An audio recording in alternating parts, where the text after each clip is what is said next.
कल एक महाशय का फ़ोन आया। बहुत दुखी होकर उन्होंने कहा, मैडम मृत्यु के लिए कोई उपाय हो तो बताएं। मैं जीवन से ऊब गया हूँ, अब जीना नहीं चाहता। आपकी जो भी फीस होगी मैं दे दूँगा। मैंने कहा, जब जीवन हमारे हाथों में नहीं तो मृत्यु का वरण हमारे हाथों में कैसे हो सकता है? वह हमारे लिए कैसे संभव होगा? फिर मैंने कहा, सबसे पहले तो आप अपना जन्म विवरण दे दें। जब मैंने उनकी कुंडली और ग्राफ तैयार किया तो चौंक गई। ग्राफ दिखाकर मैं इसकी चर्चा आपसे बाद में करूंगी, लेकिन उससे पहले यह बता दूं कि गत्यात्मक ज्योतिष की नई आधुनिक विधा है जो ग्रहों की गति और स्थिति पर आधारित है। इसके आधार पर किसी भी व्यक्ति के पूरे जीवन की परिस्थितियों के उतार चढ़ाव का ग्राफ बनाया जा सकता है। कभी हम परिस्थितियों के नियंत्रण में होते हैं तो कभी परिस्थितियां हमारे नियंत्रण में होती है, जो ग्राफ को देखने के बाद ही जिसका पता हमें चलता है। तो मैं यह चर्चा कर रही थी कि उनकी कुंडली और ग्राफ की गत्यात्मक ज्योतिष के अनुसार किसी भी जातक पर जन्म से 12 वर्षों तक चंद्रमा का, 12 से 24 वर्षों तक बुध का, 24 से 36 वर्षों तक मंगल का, 36 से 48 वर्षों तक शुक्र का, 48 से 60 वर्षों तक सूर्य का, 60 से 72 वर्षों तक बृहस्पति का तथा 72 से 84 वर्षों तक शनि का प्रभाव रहता है। हम ग्राफ को कई तरीके से देख सकते हैं। एक तो जीवन के उतार चढ़ाव का जो सामान्य ग्राफ रहता है कि 100 के आसपास का ग्राफ सुखद वातावरण तैयार करता है, 50 के आसपास मेहनत महत्वाकांक्षा स्तर को का संकेतक होता है, तो 0 के आसपास का ग्रह मुश्किलों के समय को इंडिकेट करता है, संकेत देता है। दूसरा, 2 पहाड़ों के बीच की घाटी या 2 घाटियों के बीच का पहाड़, इस तरह से भी हम देखें तो ग्राफ का पता चलता है कि कहाँ पर हमारी परिस्थितियाँ अनुकूल है और कहाँ पर प्रतिकूल है।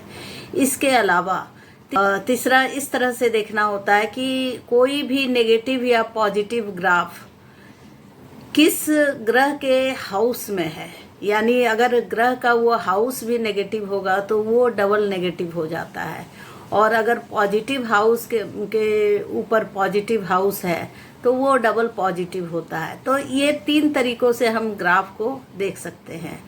अब मैं आपसे उन महाशय के ग्राफ की चर्चा करूंगी।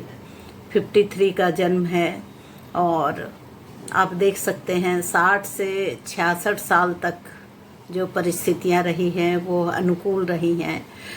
2019 में परिस्थितियां सबसे अच्छी थी, इसके बाद से परिस्थितियां खराब होती गईं, बिगड़ती चली गईं।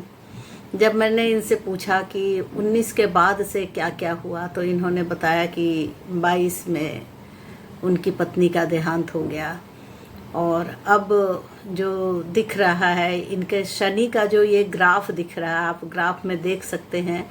ये ग्राफ जो 2031 का जो ग्राफ दिख रहा है वह सबसे निचले स्तर पर, पूरे जीवन का ग्राफ देखें तो सबसे नीचा ग्राफ यही कहा जा सकता है। और इसके साथ यह शुक्र के हाउस में शनि का होना, शुक्र खुद भी नेगेटिव है, आप देख सकते हैं। 36 से 48 साल का ग्राफ जो 42वें वर्ष में है उसे आप देख सकते हैं, और उस नेगेटिव के हाउस में शनि का नेगेटिव होना ये डबल नेगेटिव बताता है। तो परिस्थितियां इसलिए इतनी बिगड़ी हुई हैं कि ये मृत्यु का वरण करना चाहते हैं कि किसी तरह ये जीवन से छुटकारा पा जाएं। तो में प्रश्न ये उठता है कि ग्राफ को जानने का क्या फ़ायदा, जब परिस्थितियां हमारे प्रतिकूल ही हैं तो क्या किया जाए। ग्राफ का फ़ायदा तभी होता है जब आप पॉजिटिव समय में जी रहे होते हैं। जैसे 2019 तक इनका जो समय था वो बहुत ही अच्छा समय था। इस समय इन्होंने बहुत संपत्ति अर्जित की, इनकी पहचान बनी, इनका आत्मविश्वास बहुत अच्छा रहा, जैसा कि इन्होंने बताया। तो उस समय की अर्जित संपत्ति को धीरे धीरे खत्म करने की ज़रूरत नहीं थी। जीवन साथी का जाना दुखद तो होता ही है, वह दुखद स्थिति इनके साथ हुई, लेकिन इसके बाद धन और परिवार से रिलेटेड शनि संकेतक है, धनु लग्न के हैं और संकेतक है शनि धन, परिवार और भाई बहन सहयोगी से रिलेटेड। तो ये सचमुच यह मानते हैं कि धन जो इन्होंने जमा किया था वह भी निकलता जा रहा है, ये खाली हो गए हैं लगभग, और परिवार का भी बिल्कुल सपोर्ट नहीं है। तो अच्छे समय में अगर ये ग्राफ को समझ लेते तो शायद अब तक परिस्थितियां इतनी नहीं बिगड़ती जितनी कि बिगड़ चुकी है। तो अपनी परिस्थितियों को संभल कर ये सही डिसीजन लेते या सही निर्णय लेके अपने धन को बचा सकते थे। और जो ईश्वर के हाथ में है, पत्नी का जाना, वो तो खैर नहीं हो सकता था, लेकिन धन को बचाने का काम थोड़ा कर सकते थे। तो इस तरह कोई भी ग्राफ जब नेगेटिव दौर से गुजर रहा है तो उस समय उसका उपाय नहीं, उसका उपाय उससे पहले होता है कि पॉजिटिव समय में ही आपने उपाय कर लिया और उसके हिसाब से आप चल रहे हैं, तभी इसका फायदा हो सकता है। गत्यात्मक ज्योतिष के अनुसार किस तरह ग्राफ बनता है और आप अपने ग्राफ से क्या समझते सीखते हैं, क्या समझना चाहते हैं, और इसको लेकर और भी कुछ प्रश्न आपके मन में हैं तो हमें ज़रूर बताएं। और आपको गत्यात्मक ज्योतिष से संबंधित वीडियो अच्छे लगते हैं तो कृपया चैनल को सब्सक्राइब करें, लाइक, कमेंट, शेयर करें। धन्यवाद।